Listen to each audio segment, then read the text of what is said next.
What's up, everyone, and welcome to a good old-fashioned Mega Random game. I say good old-fashioned. This is a very unique game, and there's a lot of cool things in this that you're probably not seeing every day. So that's kind of the point. Bring good games to you, and happy to be sitting here taking the time to cast this for you. If you watch my daily uploads, as I said a couple days back, all the videos over the next week and a half going to be hand-selected, very special stuff, which is what I want to do more consistently, but you know, if there's events and whatnot, we typically do the live events, send it all to YouTube.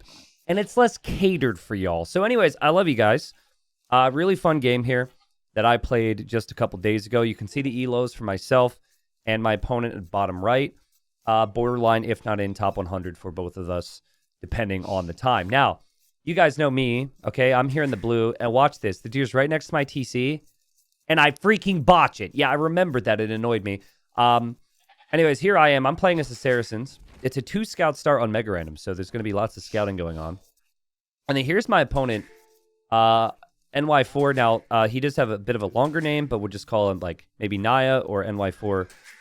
And I first saw this player play on the ladder, like, a year and a half ago. Yes. And he played in a qualifier against a good friend of mine and up-and-coming pro player Margugu, within the past year or so.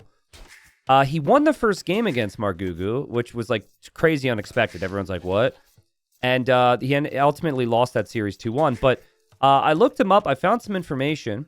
And this player actually played at a very high level back in the early 2000s. And, guys, there's a lot of people out there who are in the top 100 who played in the early 2000s and were really good back then, too. A lot of them Brazilians, actually. There's a player named Anti-Demon who I've covered. Shout out to Anti-Demon if he watches this. And then Alive as well was, I think, top 5 back in the day. But anyways, that's freaking cool. And, like, here we are. We're talking about it. I never really talked to him much before, actually. And he just said he's a fan, so maybe he'll watch the video later on. And, I'd played him before in a bunch of Mega Random games. Typically, he just picks Mongols. But we got a random civ game here, thankfully, and it ends up being pretty interesting. So, yeah. That's crazy. Like, that's so cool. Now, I know, like, if we look at the really top level scene, we got, like, Doubt, for example. He was around the mid-2000s, or the early 2000s. And is obviously still, a pro player and really high up there. But if you're interested in, like, a video on, I don't know, something like players in the top 100 that are still active from the early 2000s, I would love to make a video on that.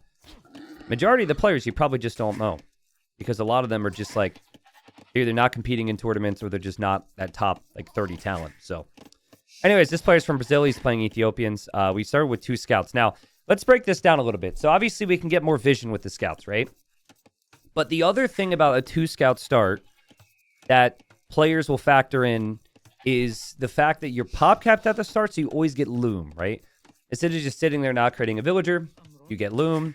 Similar to like a normal start with Chinese where you can't produce a vill, or Mayans where you can't produce a vill because you're housed. So people will actually be more prone to be more defensive because of that, which might seem like a weird thing, but it is the case. You already have loom. You're not expecting any Dark Age shenanigans. You're not expecting the 2 scouts to really be able to do anything against you. And here the wood lines are really close. Like everything's pretty nice and tight next to the TC here. So, we're going to go for different strategies, though. I'm thinking I'm Saracens. So the earlier I can get villagers on gold, the better, because they can utilize the market. And my thinking was, okay, Saracens versus Ethiopians. Ethiopians don't have good knights, so my camels won't play a role. My ranged units will probably have to match up nicely against his ranged units. So I guess in some ways you could favor the Ethiopians there. Ethiopians, just to see some of the other bonuses for them. Like, they've got the Shotel Warrior, which could potentially feature in some unique scenarios. But really, it's about the faster range units for them, the extra, like, food and gold they get, and potentially the strong siege. But, again, like, Saracens, Ethiopians, not a matchup you see all the time. This map's certainly not something you see all the time. We're up here on the hill. And, I want to say thanks for watching, guys. Had a bit of a rough week in the lead up to recording this, and happy to be doing my thing and just really appreciate you guys. All right. So, one of our scouts encountered the other at the start. He comes off better off with that. And he is not going for the fast archer approach. He is actually going for a fast castle approach, which a little risky, right? Like, obviously everything's neat and tidy close to the TC up on this hill.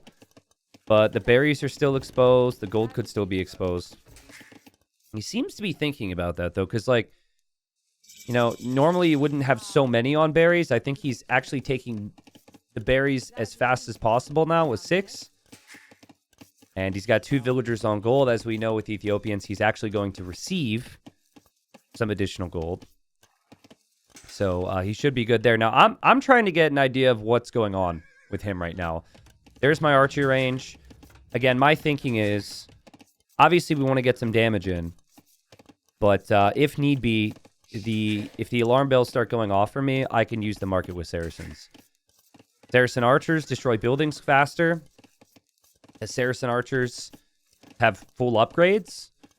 So archers just feel like a really smooth opening for them. Just an opening that makes sense because utilizing the market, which is cheap and has the better rates, combined with going archers is just lots of reasons to be on gold. So I know at this point, I've been in feudal age for a minute. I know at this point that he's going to be going fast castle. So I'm thinking, okay, target there is berries. Again, really smart from him. He's actually almost finished with the berries now. And then target here is gold. That plus 100 food and plus 100 gold was actually perfect from him. Like, this is pretty crazy, right? He had to take every little bit of food from the berries. He's almost finished with the goat. I think there's less than 100 food between both the berries and the goats. And he queued up 2 vills, which is what you would want to do. Here I come out across the map. And, well, there he goes. He clicks up. Now, he might be like, why? What took me so long to get there? Well, so I didn't know where his scouts were for a second. And 2 scouts could kill the 2 archers before fletching. And so, like, that would be devastating for me. So I'm being... You can tell now I'm not sending more units forward because I'm just kind of worried. Now, I would like you to leave a comment appreciating that I'm a good sport, okay? I don't know if I'll do this all the time, but basically there's a bug right now, which I've submitted countless reports for. They keep asking for more. I don't know how they can't recreate the issue. But basically, if you send villagers somewhere, they'll get caught on farms and buildings, and I back away and then bonk him so he notices or so it debugs. I could have gotten the other side of that there and gotten a free villager kill. So, hey, Red, if you watch my videos, dude, that should have been a vill kill for me. But yeah, I didn't feel right taking advantage of that bug because it's super annoying. So I'm getting fletching now, right? And it's not looking good for me if I don't get any damage in. But, you know, the nice thing is he's literally got nothing. So I get fletching. I'm going to use my 2 scouts to start to batter down this house. I'm going to do what damage I can. Meanwhile, we will start to farm a little bit, but I've already sold my stone, and I'm already buying food. The plan is Castle Age. And obviously the plan is archers, but, like, at this point, I was even considering stopping archer production just to get up as quickly as possible. Now, this is kind of an awkward game for him to play. He's got to pull the villagers away. He loses villager there. And he's only working with 23 vills right now. I'm up to 28 because I'm still in feudal age producing more. So the risk of fast castle is if you don't get to that payoff, you don't get to that benefit, you may end up regretting it. But, you know, also at the same time, it is kind of nice. He already got the plus 100 food and plus 100 gold. And now he's going to get it again. So he's taking advantage of his bonuses as quickly as possible. Look at this. Like, I was kind of chuckling myself when I saw this. I'm like, wow. Okay. So he's like really, really stuck in here. And again, like, this is at the limit. He had 200 wood in the bank. Just enough wood to be able to drop the siege workshop. But, you know, he's doing a pretty good job. He gets the TC up. I really wanted to kill this house. I really badly wanted to kill this house. Boom, got the house. He's going to be on wood. And he's got enough gold to make a scorpion here in a second. I do lose one of my scouts. And I'm actually able to save the archer, which is pretty good. So, he's on 2 TCs producing vills with the food spike he got. Can't really do much else, and now he's going to have a scorpion in defense.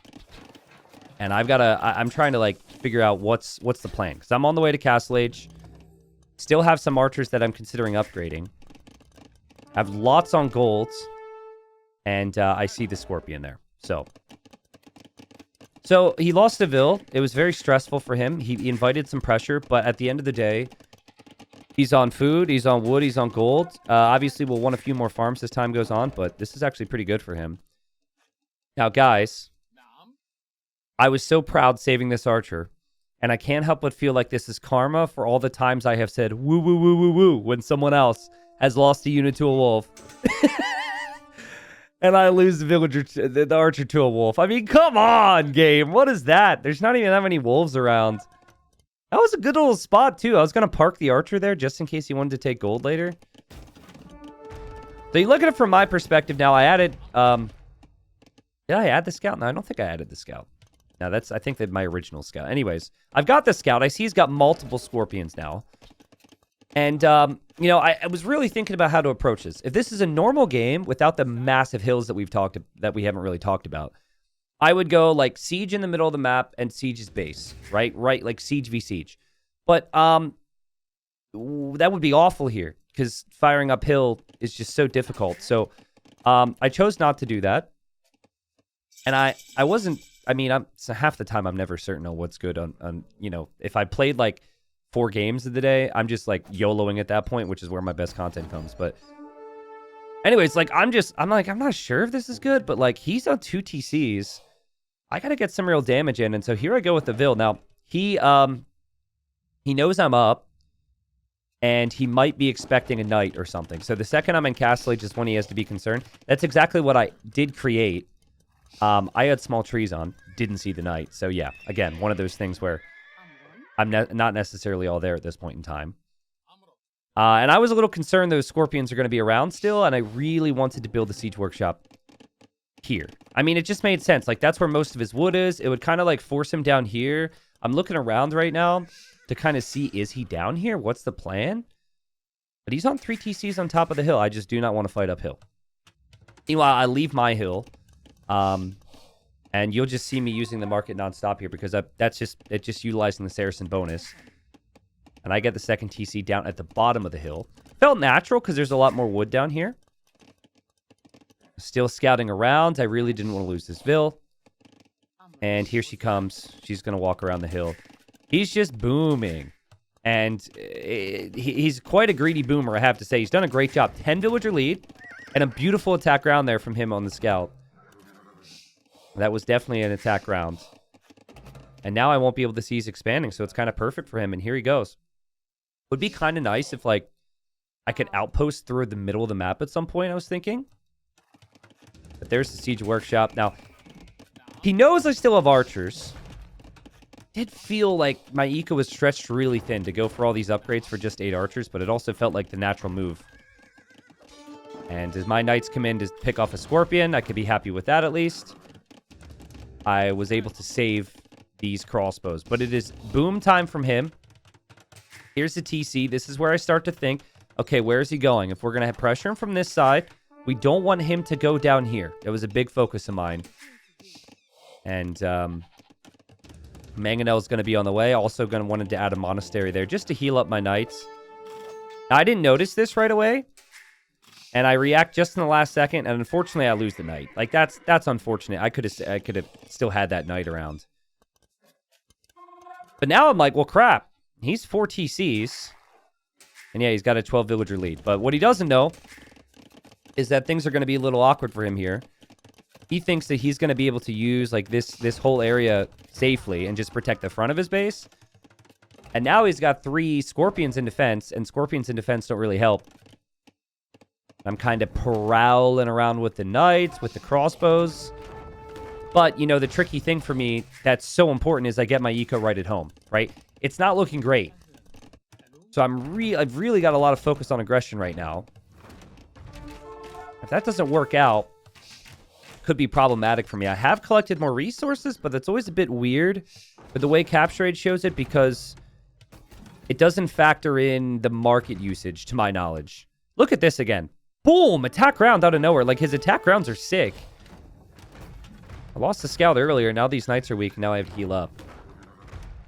So, you know, still haven't really seen, like, any big play from him to clear this up. And the nice thing about having the monks here is, if he were to go for knights of his own to clear the siege, I've got monks around. So the monks are... There's a reason you almost always have monks with a siege push when it's forward. I couldn't actually range this town center, which was annoying. But so I just decided to take the houses now.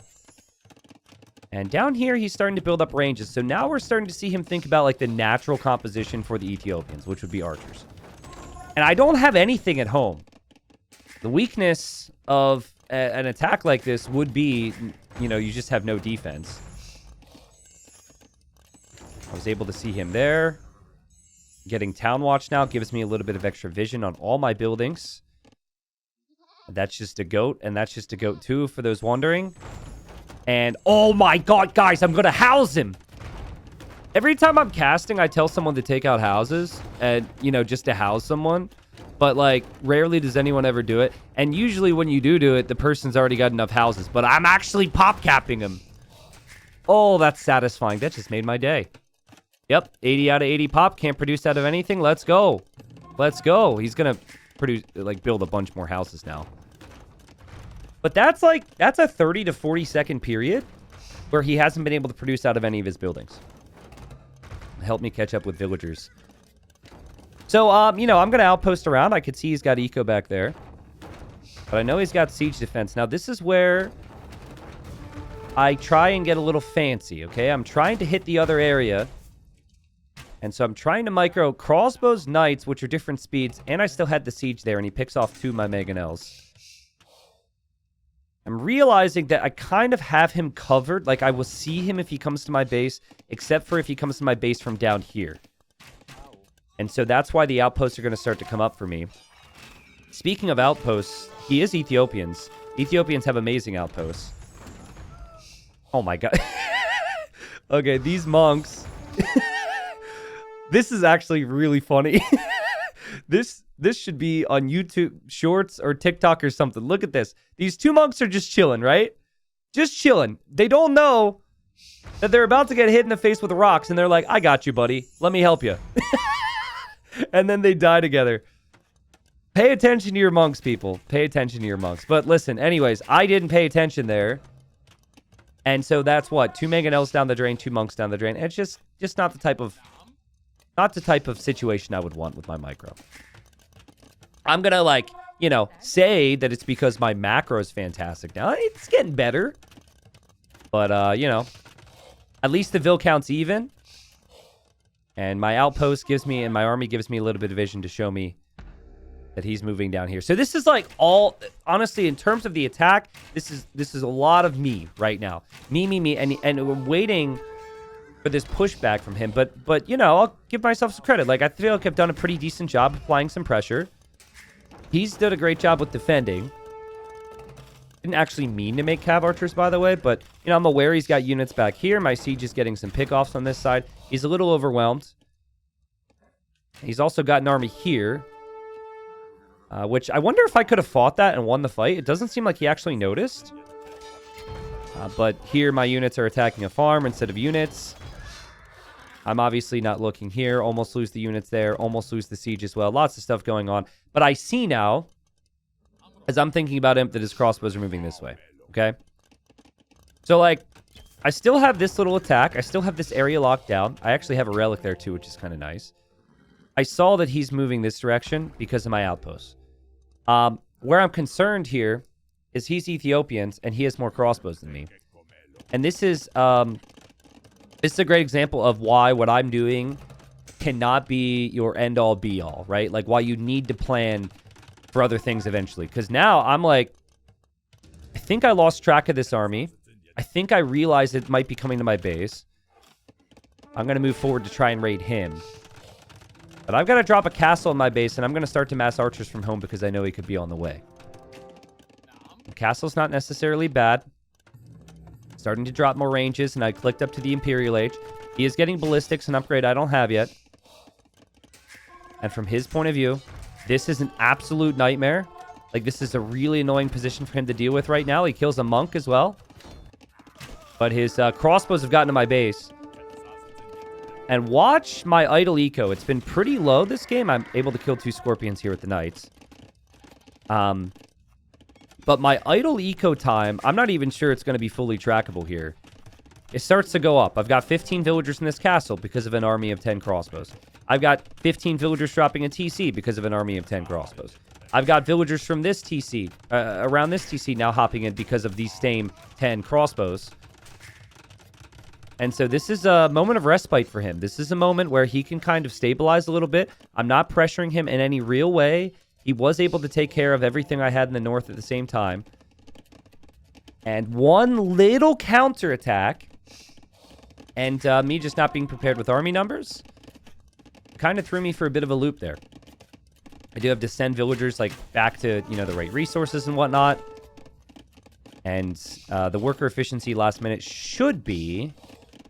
Well, it's not too great for him either, but it just... I remember in the moment being like, that's not good for me. Not to mention I can't push him anymore. Like, I've got to go back here to deal with this, so... Now, guys, think about what we're making now. This has become an archer matchup, right? And the Ethiopians have fully upgraded archers. They fire faster. The Saracens have fully upgraded archers. Boom. Faster firing archers is going to win in an archer battle. And then, a big thing that he has available is Torsen engines, which is not a technology you see all the time. And I was wondering, because it's like a little niche. I was wondering if, you know, if he, since he's like a classic pro, maybe he doesn't know all this is. Maybe he doesn't know his unique text. And we finally get the clear up there. Population's pretty even. He's got a nice villager lead after all the harassment. Res collected's pretty close. I've got a bigger army count than he does right now. So yeah, it was on my mind. Like, I felt like because of the score and just like the flow of the game, that was a weird minute or two. But I was thinking, I'm going to be an imp faster than him. I'm in a good spot. It doesn't matter that his arbalest necessarily fire faster at this point. I knew he was producing down here, and we built like houses and outposts all along the middle to give vision. So we're going to run into that castle there. But you'll notice I can actually switch minimap mode and try to do this more. If you look at the minimap real quick, that's where all the golds are. So most of the golds to the middle and the north. I didn't know this, and he didn't know this, like, for sure either. Like, there could have been gold down here. Even still, could have been gold down here. But what we can see is a lot of gold in the north right now. And that's going to be important for this army type. So, I had a lot of belief in the Saracens. I felt like I could just take out his buildings here with my army. I thought it would be a little bit faster than it is, in all honesty. And everywhere he goes, he sees an outpost, which was probably making him feel very uncomfortable. And he's going to be in that weird predicament where he's going to have to push uphill. Now, I did something here that I always coach against. You want to keep your units next to the range, but you don't actually want to right-click them. Because you want your units to immediately react if units hop out. So you see how they're not doing that here. The reason for that was because my units kept attacking the houses, which was super annoying. But I remember being like, dude, stop doing that. You tell people not to do it all the time. And now I'm trying to drop a castle here. He knows my army's not there. And again, things are needlessly messy. I do have my arbalest here. I am also queuing up a bunch of skirms, but the skirms are coming from the bottom of the hill, and things are awkward. We were able to take a good fight here, though. And every time he produces units, we're getting pick-offs. So that's decent. A little bit of dancing there with the villagers. Skirms finally finished it off. And it's 140 pop for me, 140 pop for him. Now, he's got 48 on gold. And he's Ethiopians here, okay? I've added skirms. He now needs something to deal with those skirmishers. And that something is going to be bombard cannons. So that's like kind of the thing I'm scared of the most. Again, flow of the game felt great for me. Like, I felt like I was in full control. And then those crossbows came to my freaking base, and I just kind of fell apart. And he's going to try it again here. At this point, though, there's very few surprises because I do have those buildings through the middle. And he actually wasn't able to keep track of this. So we're going to get some army into the back of his base. So we're clearing up the arbs here. He's got a 20 villager lead on me right now. I stopped producing villagers for whatever reason. And here we've got arbalest in the back of his base. And this is some good damage. The Vills have gold in their hands too. Very satisfying damage. Right now, I'm thinking through my options. Because I'm waiting like for this pressure to come through the middle. And I'm expecting bombard cannons. And I'm worried about Torsen engines. I'm really concerned about that. So, You know, recently, guys, I've had some games with the Slavs, with the Celts, with the Bulgarians. Both of those civs, where in critical moments, I've been able to snag wins because no one expects Siege Ram. Now, I feel like people underrate Siege Ram at a high level. I don't know what it is. But we're in a very, like, archer, like, fast bracer, fast chemistry, bombard cannon, hand cannon meta, oftentimes in, you know, in games. And so, like, I think in that type of meta, before people get to a position where they can't counter, they don't have a unit that's a melee unit to attack rams, I think it can surprise people. Now, I think if you show it to them, it can be a real problem. Now, he brought a lot of his army home to deal with that. He's trying to, like, wait till he gets his critical mass. And I've got a couple skirms here, getting what I could consider pretty decent value. They're going to die. I literally just wanted to complete this castle. And there's the tech. Okay, we got Torsen engines. So I tossed away a bunch of army for villager kills. I am producing villagers again. And I'm starting to think through my options. He's getting siege engineers. He is getting Torsen engines. A lot of people go skirm, bombard cannon, and they push with inferior tech. It happens all the time. My thinking was, I don't know if that's the best play for me here. Now, I want to watch this from his point of view. I haven't watched through this yet. But the goal here, the plan is siege ram for me. And, well, it's very obvious that I'm going rams. You can see 3 rams. I'm trying to hide them there, okay? Now, I knew he had Torsen engines. Just by, like, I don't know if I actually knew, but you know, it's Torsen engines. He should know. He's a really high-level player, 2,300. And he's going to start to push the middle. So, this is where I need to push back. His army is way stronger. You look at the army value. He's got over 2,000 more army value, which is the army cost. He's got 34 arbs. I have 23. He's got 15 skirms. And I'm, like, trying my best. And I was actually debating a YOLO castle here. Trying my best right now to get the food for Siege Ram. And now the Siege Ram tech finally completes. And here we go. So, guys, this is crazy. So he's thinking, I don't want to push between 2 castles. I got to single out this area. So here he comes. I was going to drop the castle here, and I obviously bail on the idea. So I just run this way, okay? Lots of vills on the move. What he does not see is how many rams I have coming towards his base. This is going to be a complete and utter base trade. I have to defend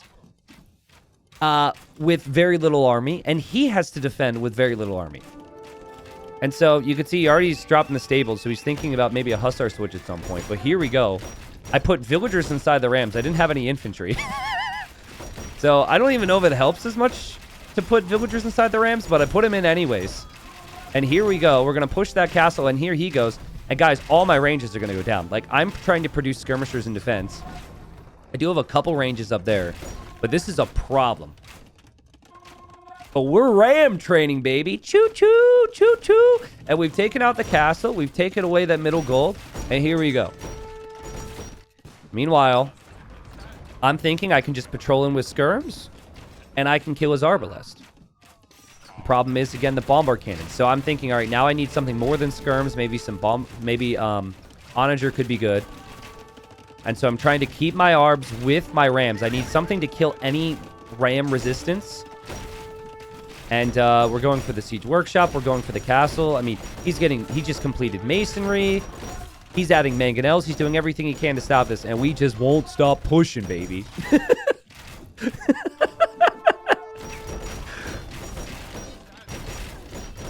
Anyways, I mean, he's mixed in some show tells. They produce very quickly and they have high attack. But the arbalest have been able to kill most of the things that get in here. Now, in moments like this, players could be distracted because they're losing their whole base. He has perfect recognition to realize, if I lose my base and I don't kill his base, this is over for me. So, you know, I'm hoping in these moments that he's going to be caught off guard. And he's really paying attention here. Meanwhile, I'm able to kill off some of the hussars. I've taken out a TC. My rams have still not been killed. But he's landing really big shots with Torsen engines. That extra splash damage took out my skirms.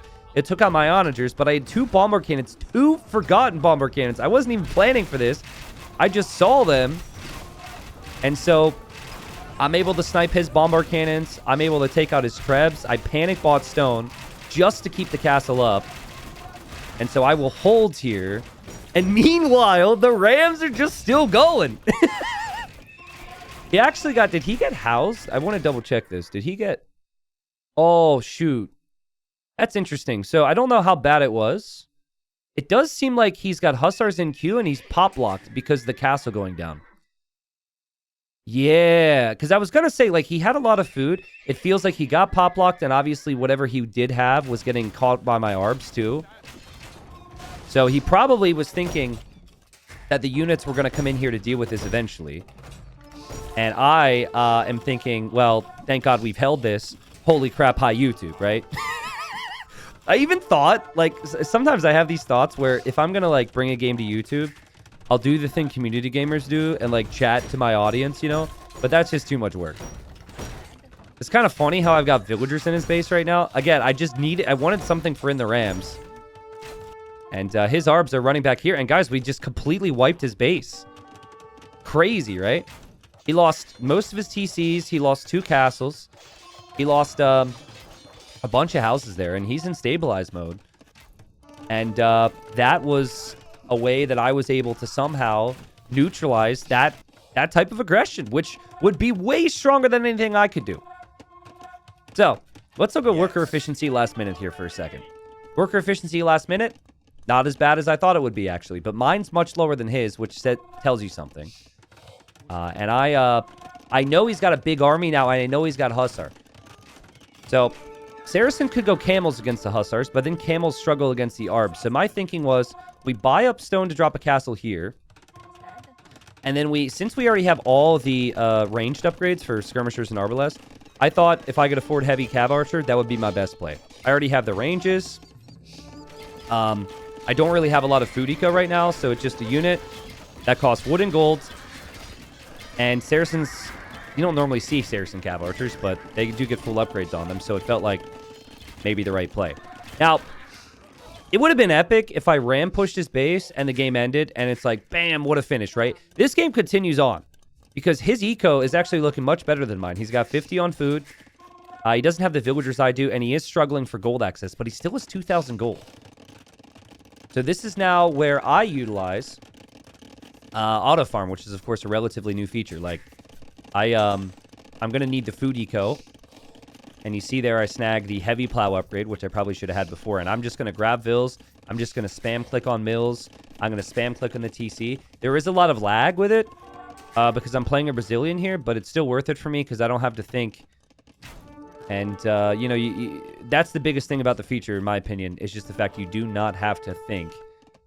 You can think about your next move instead of, like, you know, paying attention, really. You can close your eyes once you hover that cursor over the TC. So, I was waiting for a big pushback here. Didn't happen.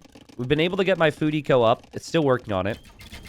And he's now going to focus on this castle. Now, when I put 2 relics in this monastery, I did think maybe I shouldn't have the relics here.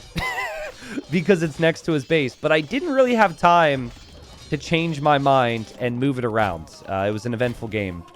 So that's a dangerous situation for me. He notices my CA are coming this way because he has all the buildings. And he doesn't have army prepared for this yet. And I toss away what was left of my skirms there. I'm pretty sure I just patrolled through the middle, wasn't paying attention.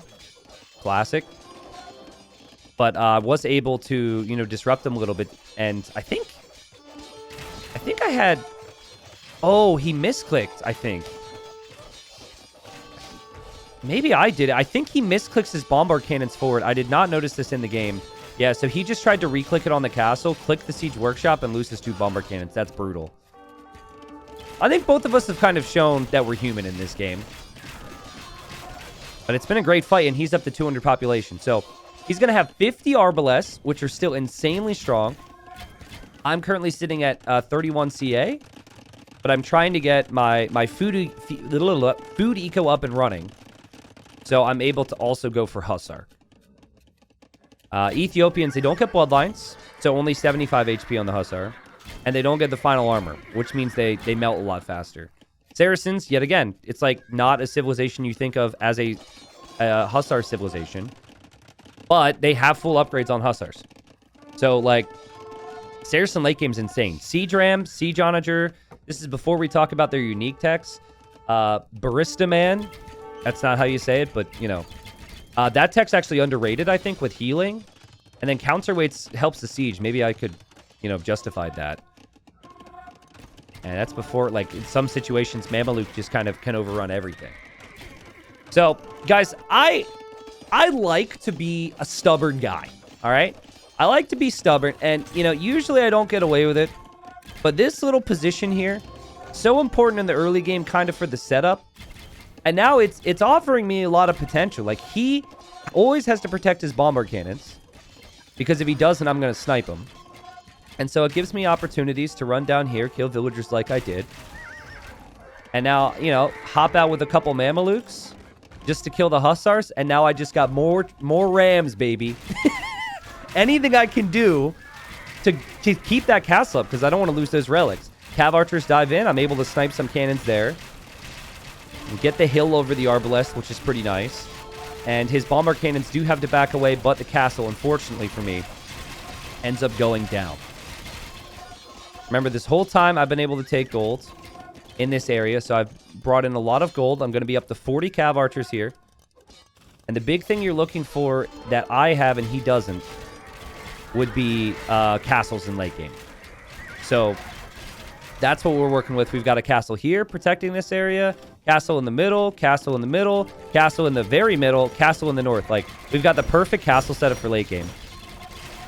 Definitely something you'll see from, like, you know, the best late game player, the best late game civs always want to set up like this. If you can get Hussar and, like, castles in your eco. And Siege Ram, actually, just to grind the opponent down, it could be really strong. And, you know, from here, he's desperately running out of options. The distraction, of course, with the castle in the north, the fact that he felt he needed to take that down, and he probably did. That there gave us solid opportunities to mask the cav archer number. We have our eco where we want it at this point. And I'm thinking that I can just kind of Hussar raid him to death, seeing as he doesn't have any castles.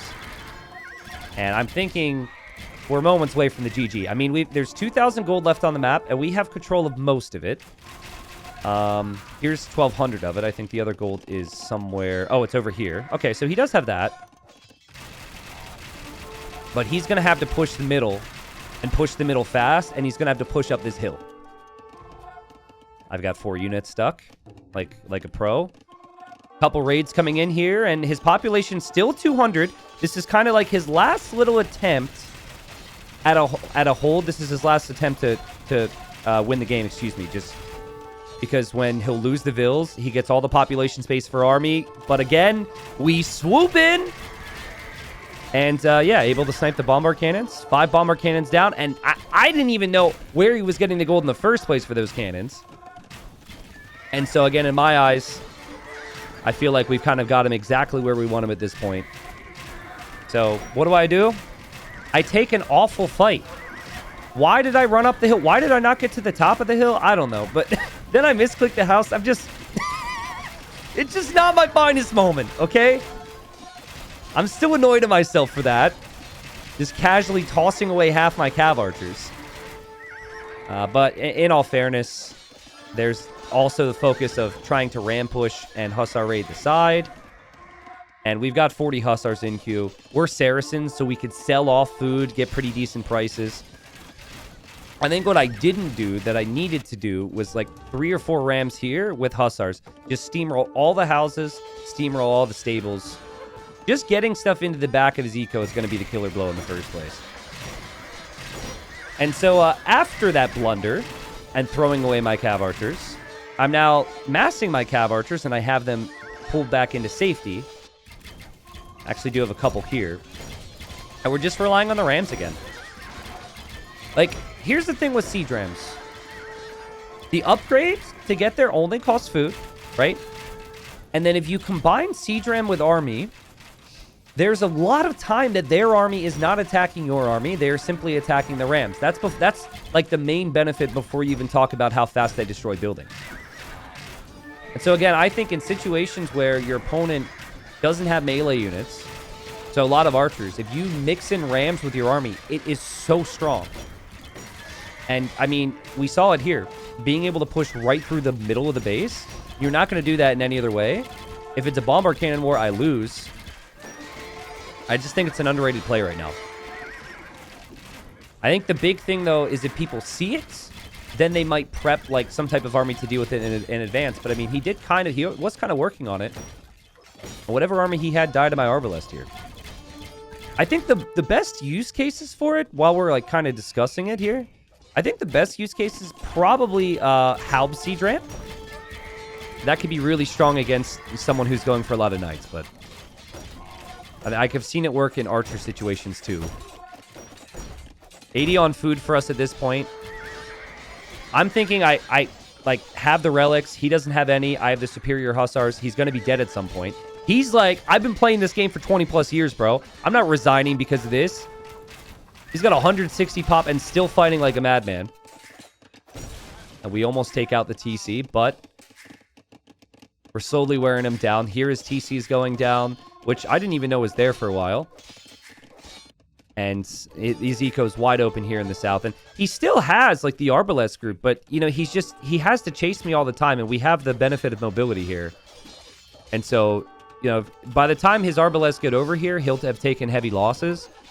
If he clears up my Hussars, I'm simply going to have Hussars elsewhere. And we end up getting the job done there. So, I thought this was, like, a really interesting game. I mean, fast feudal against fast castle, that's kind of rare these days. Usually people are deciding on the same exact openings and just having slight differences. You know, it was like knight, siege, monk, crossbow, scorpion. We had scouts incorporated. We got monk. I think I said monks already. Skirmishers, arbs. We had onager, siege ram, hussar. I mean, we had a lot of different things in this game. And yeah, it's definitely one I'm proud of. I don't always bring games to you if I'm proud of it. Normally, I just try and bring good, entertaining games, but I'm definitely proud of this one because I think if I do not go Siege Ram, I'm toast. Maybe I could go Siege Onager. Like, maybe if we go back to that point in the game, we could consider going Siege Onager instead, but I wouldn't have the gold for that, most likely. Remember, I didn't have the gold locked down. And, yeah, I think I wouldn't have the gold for that. And then what's to stop us bomber cannons from just sniping me anyways? It's just crazy stuff. If you look through the minimap again, just like the amount of blue that was able to just steamroll through the middle of his base was just all because of the Rams. And again, maybe I got a little lucky. We housed him. He didn't have the population to get the Hussars out. And if he had the Hussars out, maybe it doesn't work. But I think it was that. And then it was the two lonely bombard cannons that were probably sitting in the same spot forever. Where are my bombard cannons? Hold on. Okay, they're in here somewhere. I can't see them. I'm going to assume you do. Okay, there they are now. They just kind of sat there for a bit. I moved them back because of 2 units, but this was not necessarily part of my plan. I just remember being like, oh, I need bombard cannons right now. Oh, I have bombard cannons. Nice. So anyways, I kind of lucked out with that. So yeah, guys, let me know what you thought about the game, of course. Leave a like if you enjoyed the cast. Bit of a different one than my standard casts. I talked at the start about how there's a lot of players, maybe like a dozen or so, that were playing back in the early 2000s that are in the top 100. Maybe you want to hear about them. Maybe you want me to interview them a little bit. I'm kind of considering doing a video on that. So if you're interested in that, let me know. Probably will take me a little bit of time to get there, but I think it's good eventual content, especially because I've got the benefit of playing a lot of these guys and have a pretty good relationship with them. So, yeah, thanks for watching, guys. Hope it was a good one. Things to mention here that I don't normally mention. We're going to be adding some new stuff to the merch shop soon. So if you want to take a look at that, I've been getting requests for various items. We'll add it to the merch shop. Maybe with Christmas coming up, you want to get someone a Loey the Legends t-shirt. I personally gave my fiance Loey the Legends t-shirt for Christmas. She was like, are you calling me a noob? And I said, yes. You know, you can have that whole situation for yourself if you're interested. Appreciate the love. Appreciate the support, guys. Thanks for watching. And I'll see you guys in the next one.